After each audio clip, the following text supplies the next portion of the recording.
And the train disappeared off down the track, down the horizon. There I was, laid in the middle of the track, and I was alive, and I couldn't believe it. So basically what happened then was the doctors arrived, and the ambulance arrived, and the emergency team, and they jumped onto the track, and to save my life, and they got me into an ambulance, and they took me down the highway, a 25-30 minute drive to hospital. And then by the time I got into hospital, I was losing a lot of blood, and as all the surgeons fought to save me, it was at that point that I left my body. I left this world that we're all familiar with here on Earth, and I went to a completely different place altogether. And so this was the start of what would be my near-death experience. It was interesting because the transition was very gentle, but very sudden as well. I was suddenly, all the pain had gone, and all the drama of the hospital and the noise had dispersed, and suddenly I was like, I was just kind of laid out on what seemed to be like a huge rock. It was like a huge granite rock, like a medieval altar, from history, and I just thought, this is amazing. Where am I? And I actually figured at this stage that I hadn't made it. I thought, I must be dead. This must be the next stage where we go to after we die. And I wasn't scared. I didn't try to resist it or fight it. I didn't want to die, but at the same time, this felt so peaceful and safe that I was okay with it. And then so I looked around me to get my bearings, and as I looked around, I was suddenly greeted by these pulsating colors of light. They were like orbs of color. They were like colors of the rainbow, if you like, all the yellows and greens and reds, but they were slowly pulsating all around me.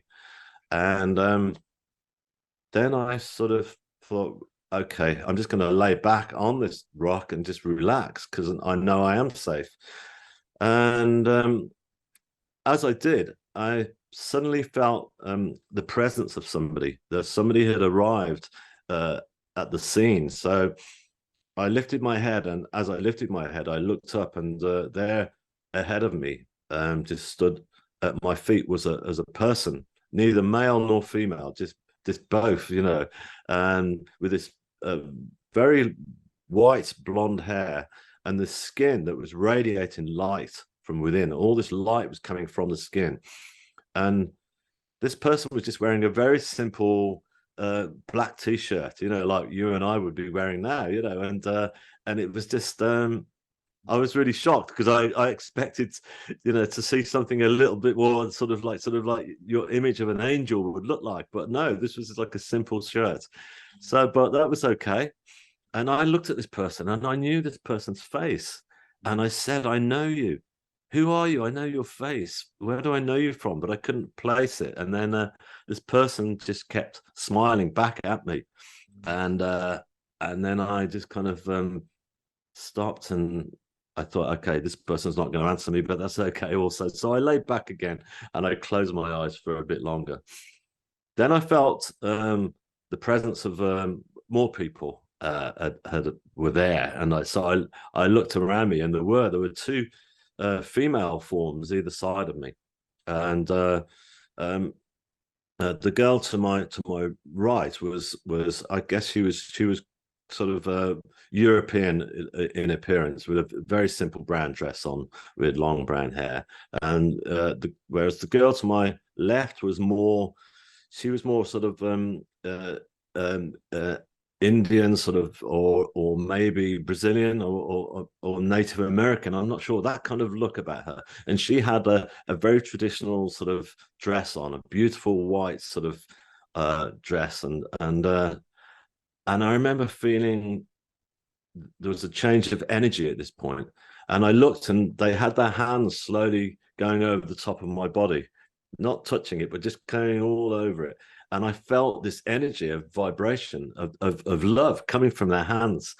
And it felt as if they were like healing not only all the trauma that my body had been through, but also they were healing all the trauma that I'd had throughout the whole of my life, all the emotional wounds and baggage that we carried with us from when we were children or what have you, that we don't forget. And it was like they were taking all those layers of hurt away from me and getting down to the pure essence of my soul. And when they got down to my soul, I just felt, wow, it's like I felt liberated. I felt free for the first time in my life. And it was an amazing feeling to reach this point. All negativity and all insecurities, because I had lots of insecurities before, and I had lots of feelings of guilt and shame because I felt like I'd failed as a person. And so, like a lot of us do, a lot of us go through our lives carrying all this stuff, and it doesn't belong to us. So that's what I realized. I thought, wow, all those years of feeling all that stuff wasn't me, and this is the real me. And they've got down to the real me, and I didn't want to lose that feeling, because I just thought, when you reach that point, it's like when you fall in love, that feeling of love when you first meet somebody and you first know that you're in love with someone. You feel that then, don't you? You just feel like you don't concern yourself with all the negatives about yourself. You just feel great. You just feel, wow, I want to punch the air. I started to think about my family, because I knew that my family had arrived at the hospital just before all this happened, and my mother was in tears. They were all very distraught because of what had happened, the shock of it all, understandably. And so I thought, they're going to be really upset now, because I thought, well, clearly I must be dead, and so they'll be upset. So I wanted to check on them. So I lifted myself over the edge of this huge rock that I was laid on, and as I looked down over the side of this rock, I didn't see them, but what I did see was this incredible, awesome sight. It was like a waterfall of stars, but it was the size of Niagara Falls or Victoria Falls, or any of the huge waterfalls we have on this planet.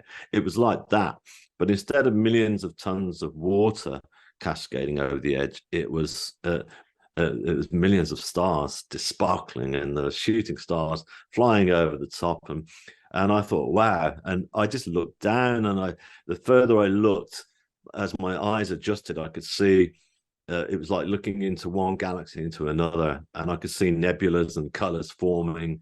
And it was just, I saw things then that hadn't even been seen by the Hubble telescope. It was just like, it was remarkable. And it was just I just thought, I'm not in a small space that I initially thought I was. I'm actually in the universe itself.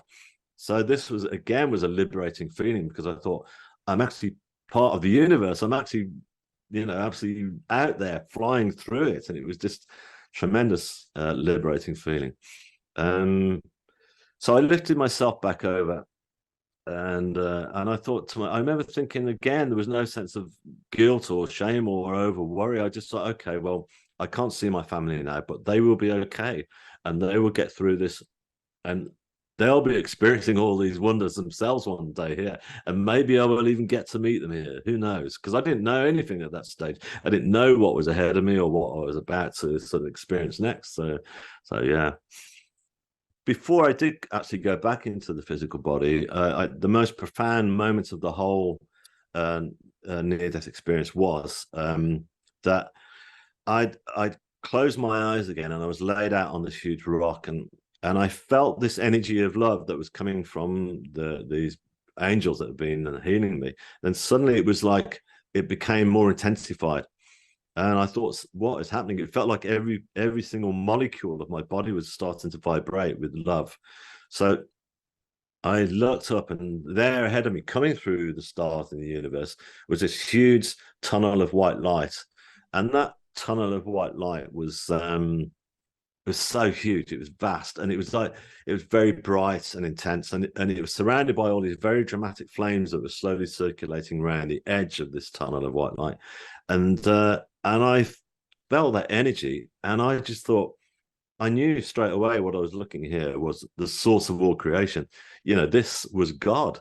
this was not the image of God that I'd always assumed that we all do, that in, you know, this the image of a God, whatever our faiths are, they're normally in some kind of human form, you know, like in Christianity in Rome, with the guy with the beard, you know. But no, this was God in the form of this tunnel of white light.